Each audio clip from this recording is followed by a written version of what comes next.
Hola, muy buenas tardes a todos y a todas. Como ustedes saben, el día de ayer el Tribunal Electoral del Poder Judicial de la Federación asignó los diputados y senadores de mayoría para cada uno de los partidos políticos y también los senadores y diputados de representación proporcional, que comúnmente llamamos plurinominales. Y dada esta asignación, nuestro movimiento, que como ustedes saben está conformado por Morena, Partido del Trabajo y Partido Verde, tiene mayoría calificada en la Cámara de Diputados y ayer se incorporaron dos senadores a las fracciones, también a la fracción de Morena, que junto con el Verde y el PT pues también tienen prácticamente mayoría calificada. ¿Qué significa esto?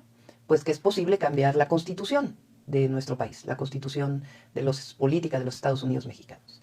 La constitución se cambia a partir de mayorías calificadas en la Cámara de Diputados, Cámara de Senadores y también de mayorías en los congresos locales.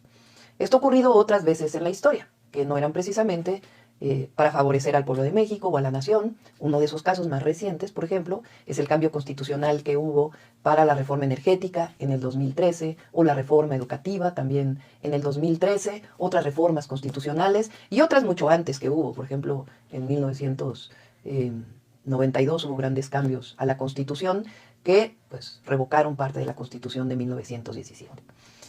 ¿Qué va a hacer esta fracción con estas propuestas que hay? Pues ustedes las conocen. Muchas de ellas son las que presentó el presidente de la República el 5 de febrero del 2024, previo a la elección. Y estas se estuvieron discutiendo durante la elección y finalmente el pueblo de México decidió, no solamente la presidenta de la República, sino también que hubiera esta mayoría en la Cámara de Diputados y en la Cámara de Senadores. Lo decidió con su voto. Hay quienes dicen que es una sobrerepresentación. Bueno, esto es falso. Lo único que hizo en su momento el Consejo Electoral del INE y el Tribunal Electoral del Poder Judicial de la Federación el día de ayer, es regirse por la Constitución y por una ley que se llama la Ley General de Instituciones y Procedimientos Electorales, que cualquiera puede revisar porque está en el Internet, que particularmente en el artículo 15 dice claramente cómo deben asignarse las representaciones proporcionales por cada partido político. Estos artículos que vienen aquí dicen la fórmula que hay que aplicar para que se den estos diputados plurinominales. Y pues se siguió tal cual lo que dice esta ley y lo que dice la Constitución. Es decir, no hay sobrerepresentación, sino sencillamente hay cumplimiento de la ley y cumplimiento de la Constitución. Por eso hay que reconocer a los magistrados del Tribunal Electoral, porque tenían presiones para que esto no ocurriera, incluso lo dijo ayer la propia presidenta en su momento, en su intervención, y aún así cumplieron con la ley y cumplieron con la Constitución. Esto es lo primero que es importante aclarar.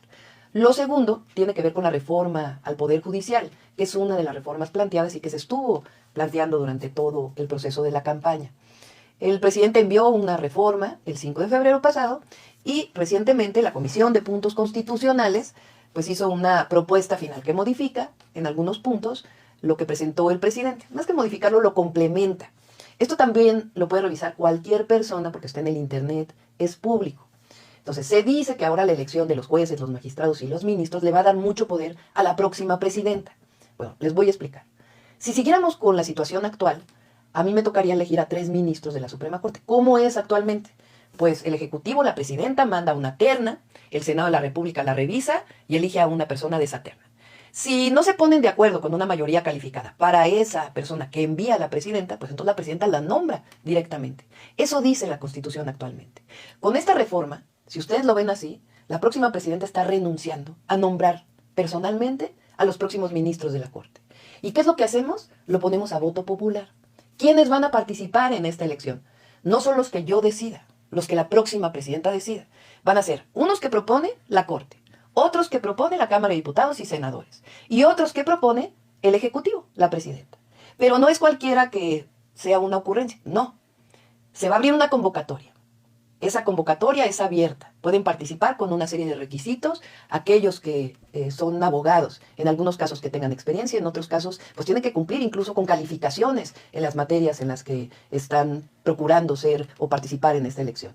De ahí, de esta convocatoria electa, hay una comisión de expertos, de juristas, que va a revisar a todos los que van a participar y van a decidir un número específico. Y una vez que se decide ese número específico, una vez revisado lo que viene en la Constitución y lo que se plantea para estos jueces, ministros o magistrados, pues entonces después de un número se hace una selección. De tal manera que incluso de 15, por ejemplo, que hayan sido reconocidos por esta comisión, después solamente algunos son seleccionados al azar. ¿Cómo creen que tiene más participación la presidenta? ¿En el primer caso, cuando se puede nombrar directamente? ¿O en el segundo caso, donde hay una comisión que revisa, una convocatoria abierta, incluso se selecciona al azar y después de eso van a votación popular? Pues obviamente en la primera. Pues nosotros no queremos eso, nosotros lo que queremos es que en el Poder Judicial también haya democracia. Por supuesto, tienen que quedar aquellos que tienen una fama pública buena, que sean honestos y que tengan los conocimientos para poder ser jueces